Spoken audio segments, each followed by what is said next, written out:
you heard my colleague there, saying that, in fact, something that you've argued in a very recent newspaper piece about how lopsided this Indus Waters Treaty is and how India should actually use water now as a tool to, sort of pressurize Pakistan. The fact of the matter is, if India were to sort of abrogate this treaty, what will be the legal ramifications of that? Because according to my colleague, that this might be in contravention to many of the international conventions that have been signed. Your thoughts on this, sir? First and foremost, international law is powerful against the weak, but powerless against the strong. That is the reason why all the 5 permanent members of the UN Security Council have repeatedly breached international law in recent years. China recently trashed the international tribunal's ruling on the South China Sea. This was just one example of several in recent years as to how great powers treat international law, as if international law is only for the weak and powerless.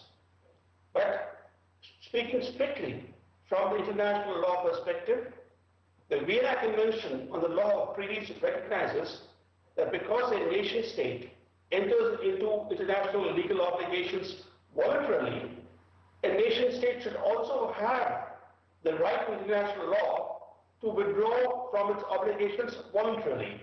Therefore, the Vienna Convention has Article 62, which India can invoke to unilaterally dissolve the Indus Waters Treaty. Normally, treaties only remain in place until the next war. The Indus Waters Treaty should have gone up in smoke in 1965, when 5 years after the signing of the treaty, Pakistan militarily attacked India, seeking to grab J&K.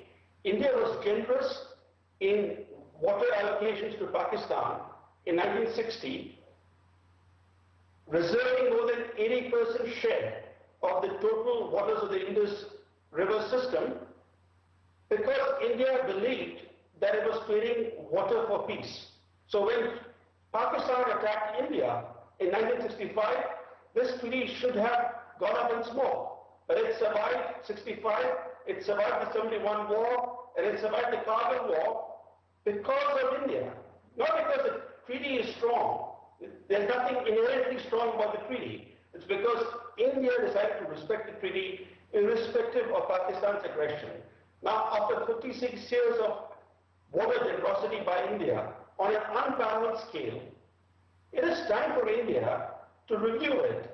And strangely, this year in March, if I may butt in at this moment, right, sir. Right, sir. Right, sir. I get the gist there, but if I may just butt in for a minute here, you refer to the Geneva Convention. Let me just refer to a certain article of that, Article 54 to be precise, which explicitly says that starvation of civilians as a method of warfare is prohibited. That's the Geneva Convention very explicitly stating that this, in fact, is not permitted. Explicit bar under Article 54 on any such action. That's part one. And also, the secondly and more importantly, India being an upper riparian state, Pakistan being a lower riparian state, this is not a unique situation. There are various waterways in the world where we saw similar situations in times of conflict, and in these situations we have very explicit doctrines having been laid down by the International Court of Justice in Hague itself. So can India at this point ignore the legalities involved and just keep in mind the limited framework of the Indus Waters Treaty? And of course, one does have to keep in mind that these doctrines and conditions run parallel and independent of the Indus Waters Treaty. Can we really afford to lose that sense of distinction and to lose that sense of discretion?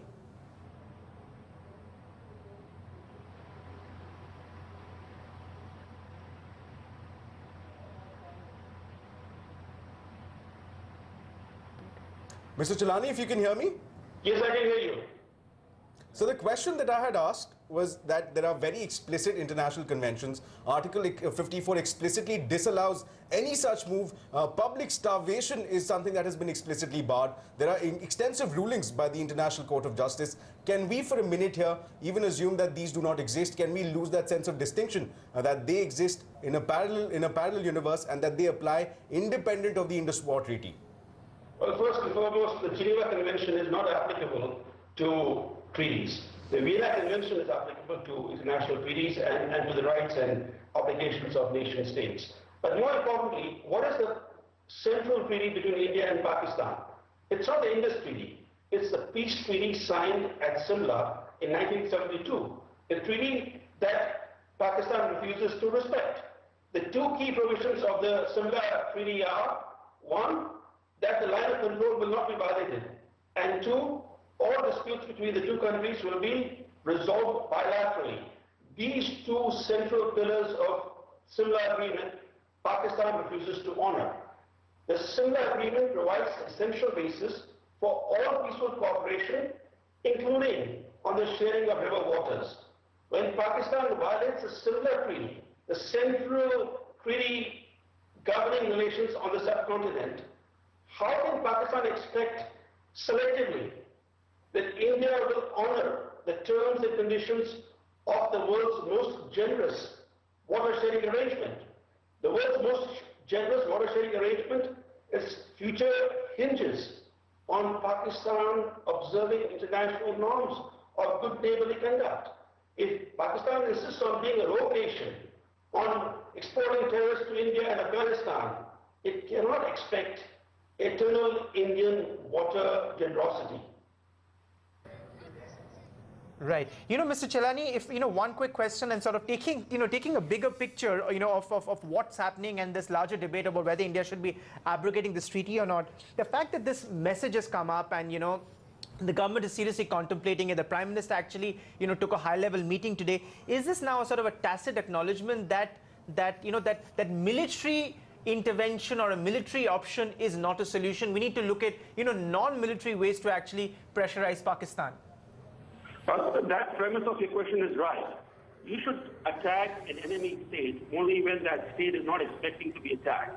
You don't attack a state when it's ready to face an onslaught. Right now, Pakistani defense preparedness is on high state of alert. They're expecting an Indian attack. Secondly, more importantly, exercising the military option will be costly even for India. So India has to look at cheaper options. And among the cheaper options is certainly the water tower, but there are also other options, including waging economic warfare, waging cyber warfare. What India ought to be doing, in my view, is waging an all-out, silent war, employing all levers of leverage and coercion to bring Pakistan to heel.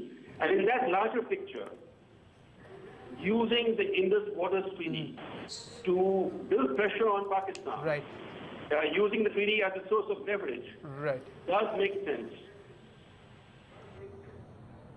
Right. Therefore, you sound to me, sir, as as perhaps now you're acknowledging that India is beginning to have a policy towards Pakistan, because in one of your recent articles you've said that how government after government has failed in actually coming out with a coherent, holistic approach to Pakistan. Do you feel now, I mean, considering the larger game plan at stake, as you said, that now this government and following Sushma Swaraj intervention also in the United Nations General Assembly today, that India perhaps finally is moving towards having a more sort of a coherent approach as far as dealing with Pakistan is concerned?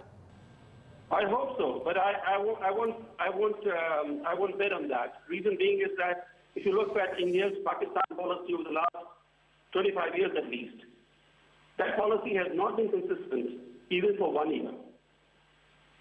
Governments tend to come under pressure when a terrorist attack occurs. Then when the pressure subsides, it's back to business as usual. For example, when the Pakistani government stormed the Indian Parliament more than 15 years ago, the then government in power, led by Prime Minister Vajpayee, asked me as to how we could use the Indus Waters Treaty as a source of leverage. And I gave my ideas to them. And they said they would actually work on those proposals. But once the crisis diffused, they forgot about the Indus Waters Treaty. Today, the present government led by Mr. Modi has decided to review the Tulbul navigation project in J&K. That very decision was taken by Manmohan Singh's government after the Mumbai attacks. In 2009, Manmohan Singh said the Tulbul navigation project should be revived in J&K. Nothing happened all these 7-8 years. Right. And now again the government is seeking to review the same project.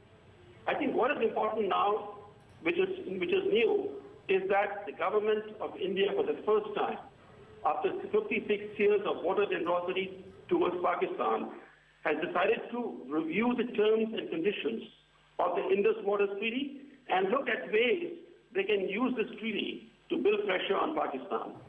Right. Professor Brahma Chellaney, absolute pleasure to have you joining us here on The Big Picture and really taking us through, the different dimensions to this vexing problem. We need to slip into a break now here on The Big Picture, but on the other side, a check on how Wall